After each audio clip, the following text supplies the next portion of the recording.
Yes, let's begin. But Will had got what he wanted now, and the creaking up there ceased as he came down the opposite steps and entered the kitchen. "I'll have something really decent for you to drink in a minute, Percy," he shouted through the oak door, pushing it open for a second with his hand. Nell sank down mechanically into her chair. But some new thought had entered her head, some desperate thought, and she sat staring into vacancy, disregarding them all. The child crying grew louder and louder in the room above.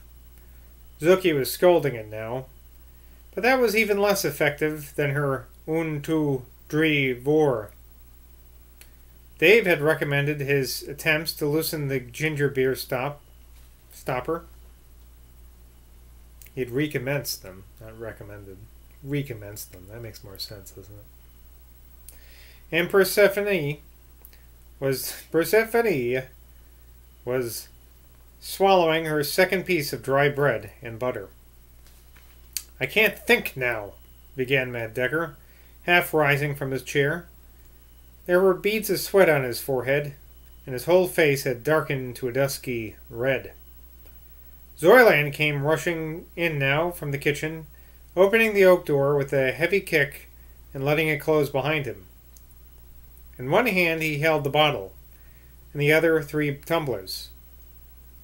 "Here's something that'll make you forget whether we've starved you in the house or not," he shouted, pouring out a stiff glass of the stuff for Percy. It was of Percy and Percy alone, he thought. Everybody else was non-existent. It was as though he and Percy were still by themselves on the bottom of the hayboat. "I can't think why," stammered Matt Decker, staring at Nell in a helpless, pitiful expectancy. If Zoyland saw only Persephone just then, Matt Decker, all that evening, had seen nothing but Nell. Dave relinquished the ginger beer stopper as hopeless. He stared at the smoke, which continued to rise from Matt Decker's lips in big convulsive puffs, floating away above the candle flames. Persephone gulped down the whiskey and held out her glass for more. "It's good, Will," she murmured gratefully. "It's better than food." They exchanged a long, entranced look. He filled her glass again, and again she emptied it in a few quick gulps. Her brown eyes had a dazed and sorcerized film over them as she sank back into her chair. "I do love him. He cares nothing about anything," she thought. "He's just like me." The drink kept mounting and mounting to her brain.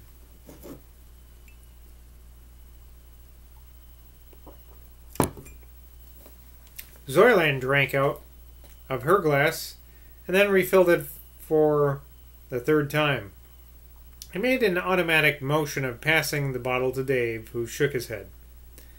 He had ignored Matt Decker completely all that evening, since they had first entered, and he continued to ignore him.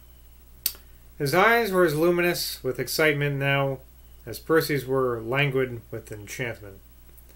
They sat opposite each other, and as they drank they stared at each other, and more it seemed to both of them that they were each other's true love. It's a little ironic because Zoyland is upset that the communist factory is going to be starting up, and that's Persephone's idea, even though she doesn't seem to care. Just thought I'd clear that up, mansplain that part. They kept drinking out of the same glass, which might have been drugged for them by the same Dame Brisson, who, in the days when love was all, brought Lancelot du Lac to the bed of young Elaine.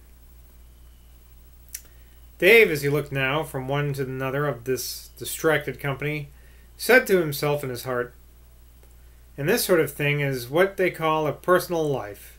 These people are thinking of nothing else but their own personal emotions. And they are proud of it. And while they are wasting their time like this, the men from Crow's Dye Works, the men in Bovetown, in Edmonds, Hill Road, in Benedict Street, in Paradise, are sleeping soundly and freely, without any fuss. If I can keep Trent from spoiling it all with his anarchism, I'll teach these good friends of mine how to be impersonal. These people think that their feelings are the only serious thing in the world. Their feelings. When, at this very moment, in China, in India, in New York, in Berlin, in Vienna, good God, their feelings. When, at this moment, if all the pain in the world caused by this accursed personal life, by this accursed individual life, were to rise up in one terrific cry, it would... Little Henry, crying, as if to round off Dave's thoughts, rose to a pitch that was distressing to hear. And yet Nell did not move to get the child. Her forehead was knitted into an intense frown, and her eyes continued to stare straight in front of her. "Damn that child!" cried Zoyland, jumping suddenly to his feet. "Here, I'll give him his cup. That'll stop him." He snatched the little cup of gold from the center of the table, and flinging open the staircase doors, rushed upstairs. Nell instinctively sprang to her feet too, but sat down again immediately, her head remaining turned towards the staircase and a queer, distorted, rather unnatural smile on her face.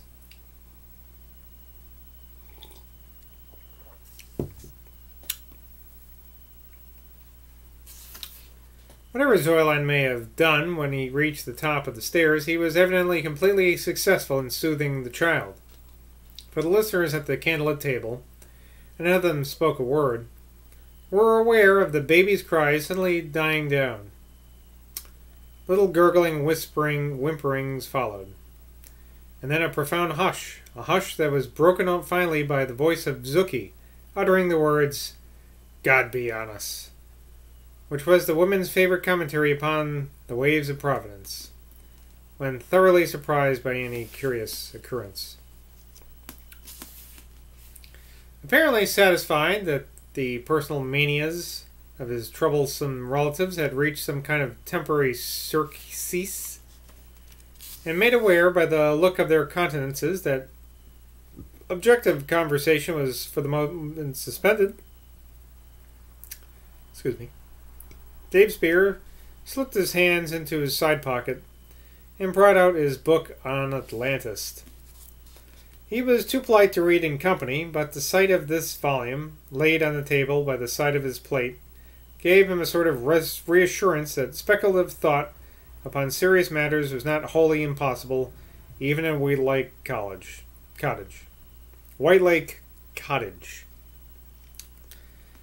Thud! Thud! Thud! What on earth? Thought Dave. Is this bearded drunkard doing now? Stop! Stop! Master Zoyland!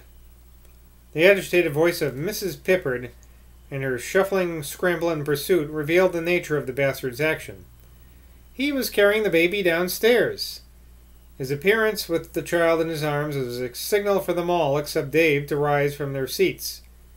Nell rushed straight up to him, and without a word spoken, snatched the infant from his hands and set herself smoothing its rumpled clothes.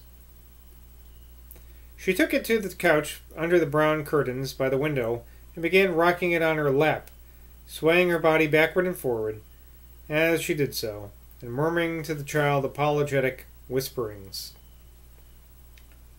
She's forgotten him. She had.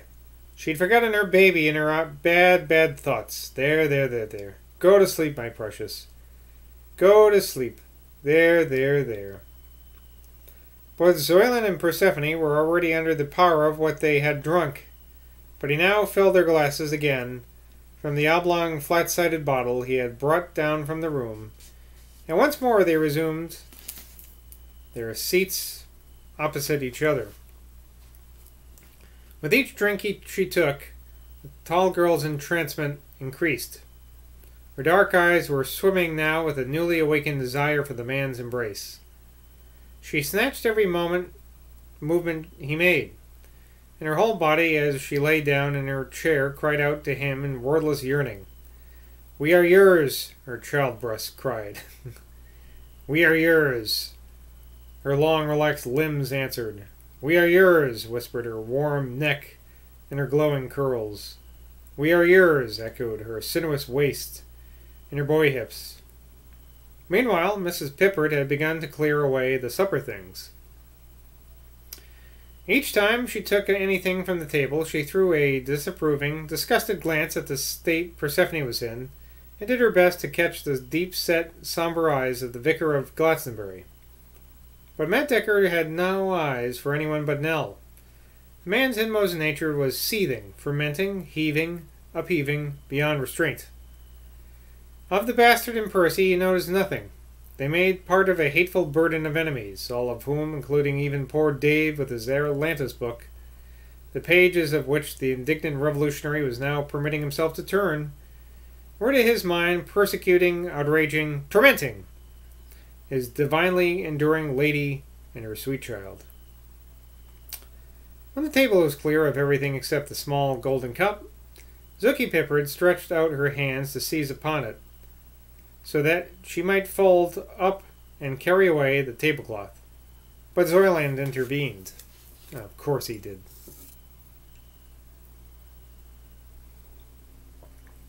"Christen little Harry's christening mud," he cried in a thick, drunken voice. And rising to his feet, he snatched the thing up and began pouring raw whiskey into it out of the bottle. Having achieved this much of sacrilege with his shaky hand, what must the bearded rogue do but forget his first intention, whatever that may have been, and hand the shining mug to Percy, who, without a second's hesitation, raised it in the air, preparatory to pressing it to her lips. This sight was more than Nell could stand. "Zookie!" she called out in a voice that rang through the room. The old woman, who had been standing like a glaring fuckyard of secular judgment in the doorway. Forkyard? I don't know that. Phorkyad. Somebody look it up for me. Hurried to her side. "Here, take him. Hold him." She transferred the child to Mrs. Pippert's arms and came forward towards the table. "Mr. Decker," she murmured, from a mouth that looked like a sword cut in a linen sheet spread over a scarlet countenance. "Mr. Decker." It may be believed that the passionate Quantock's nature was uppermost at that appeal, and that the priest was forgotten. "Yes, my dear?" he murmured huskily, and then, under his breath, "Oh, my darling." People are weird in Glastonbury, let me tell you. But whatever the impulse had been that made her call out to him, it died away now when she saw the fatal devotion burning beneath his bushy eyebrows, and she sank down at the end of the table and covered her face with her hands. Persephone, who had only just touched the liquor in the golden cup with her lips, pushed the thing impatiently away from her at the sight of Nell covering her face like that. But Matt Decker had snatched the end of his tether. He had reached the end of his tether, rather. The point had come, as he stood there, while Zoyland, pushing hurriedly past him, began talking wild nonsense to the child in Zookie's arms, when he must either tear the priest's mask from him and cover that bowed head with more than a religious consolation, or get away from her, leave her, get home to his son, to his aquarium, to his dead wife, to his God. The heavily built man stood there panting like a great dog whose mistress had gone one path and his master down another. His greenish-black trousers remained so still above his square-toed muddy boots that to a whimsical eye, only there was no whimsical eye just then in White Lake Cottage, they became objects quite distinct from his head and shoulders, objects that hung, like a drowned man's trousers, on a post by the wharf. It was the way her knuckles looked, half buried in her wavy hair.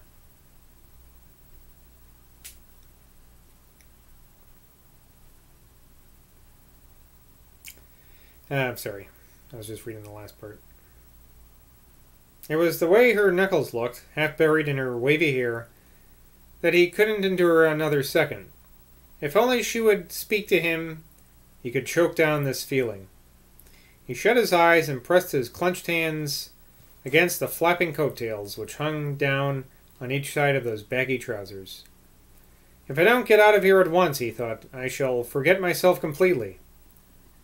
Behind his closed eyes, he forced himself into a mood in which his feelings for Nell turned into anger against her enemies. Damn that drunken whore. She drank out of the christening cup. It was finally by the aid of a self-tyrannous auto-flagellation, which it now became only too clear his son had inherited from him, that he decided to leave White Lake Cottage at once. Damn that tipsy bitch, he said to himself before he made any move, hitting out at poor Percy just as a child, suffering from a nettle sting, might have beaten the grass. Well, a lot of drama at this christening, huh? It's pretty funny. I'm liking it now. Wasn't into it before, but now I'm into it. Well, until next time, see ya in Glastonbury.